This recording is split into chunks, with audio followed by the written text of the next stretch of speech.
चर्चा करतोय बिहारच्या निकालांविषयी आणि आपल्यासोबत आहेत प्रभाकर कुमार, संपादक आहेत न्यूज18 बिहारचे आशुतोषजी. महाराष्ट्राच्या प्रेक्षकांसाठी अतिशय सुंदर अशी माहिती देतात आपल्याकडे. थेट बिहारहून आपल्याशी जोडले गेले आहेत न्यूज18 बिहारचे संपादक प्रभाकर कुमार. प्रभाकर जी, क्या वजह है कि तेजस्वी इतने सीटें तक पहुंच पाए या तेजस्वी मुख्यमंत्री बनने से अभी दूर रह पा रहे? और दूसरा आपको ये पूछना चाहूँगा कि नीतीश कुमार जी को इतनी सीटें मिली है, बीजेपी को ये जो इतना सक्सेस मिला है, उसकी वजह क्या है?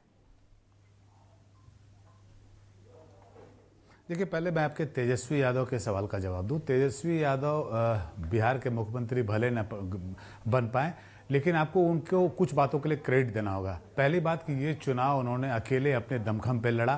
तेजस्वी यादव लड़ रहे थे नीतीश कुमार जैसे जो भारी भरकम नेता हैं बिहार के, 15 साल मुख्यमंत्री रहे हैं, उनके खिलाफ. तेजस्वी यादव लड़ रहे थे देश के प्रधानमंत्री नरेंद्र मोदी के खिलाफ, पूरे के पूरे बीजेपी के कुनबे के खिलाफ. और जो ऑपोजिशन में महागठबंधन को तेजस्वी यादव फ्रंट से लीड कर रहे थे. तो एक 31 साल का लड़का अगर इस प्रदेश के 3 टर्म के मुख्यमंत्री से लड़ता है, देश के प्रधानमंत्री से लड़ता है और सत्ता के इतने करीब पहुंचता है, भले ही वो मुख्यमंत्री न बन पाया हो, लेकिन जो आंकड़े आ रहे हैं जो आरजेडी के, उस आंकड़ों के हिसाब से आपको तेजस्वी यादव को क्रेडिट देना होगा. और क्रेडिट तब खासकर और ज्यादा देना होगा जब तेजस्वी यादव के पिताजी लालू प्रसाद यादव, जो कि एक तरह से बिहार के राजनीति के सबसे बड़े चेहरे माने जाते हैं, वो मैदान में नहीं है, वो जेल में है. और उनकी गाइडेंस के बिना, उनके पिक्चर को एक बार भी पूरे कैंपेन में तेजस्वी यादव या आरजेडी ने यूज नहीं किया. ये कैंपेन जो था, ये माइनस लालू प्रसाद यादव कैंपेन था. तेजस्वी यादव का केवल चेहरा दिख रहा था पूरे कैंपेन में.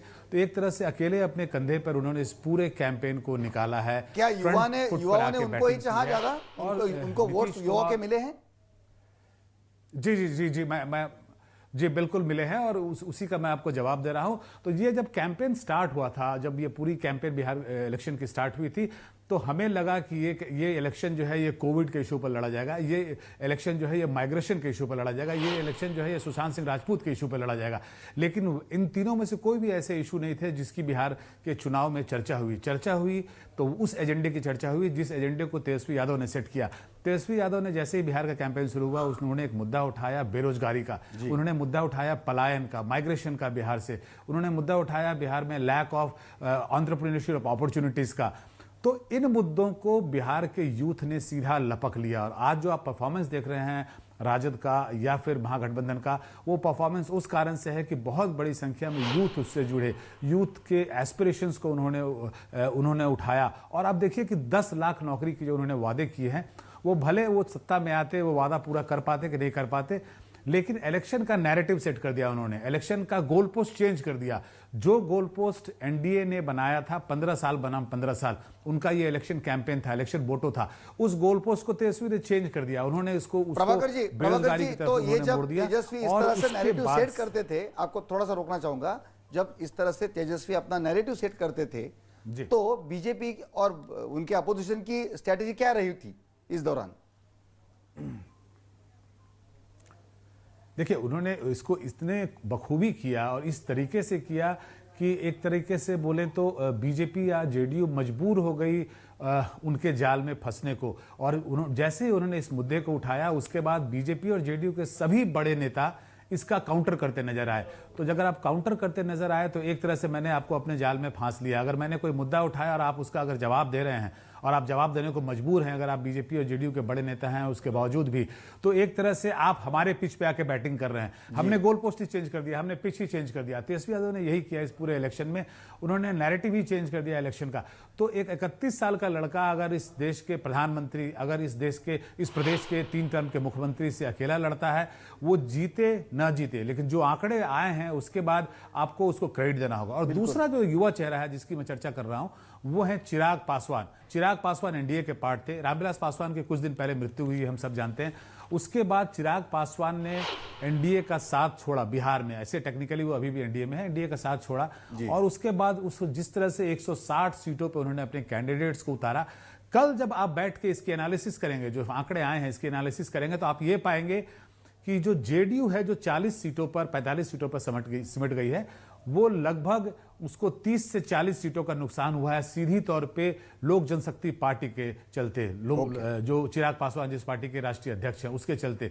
तो इन्होंने भी अपनी एक पहचान बना ली। हालांकि उन्हें सीट बहुत ज्यादा नहीं आएंगे, 2-3 सीटों पे वो सिमट के रह जाएंगे, लेकिन 3 सीटों पर सिमटने के बावजूद उन्होंने कम से कम 30 से 40 सीटों का सीधे तौर पे जेडीयू को नुकसान किया है। ये हालांकि ये आकलन अभी ये तो यही हम गेम चेंजर कह सकते हैं। हमारे पास पूरी तरह से आंकड़े आ जाएंगे।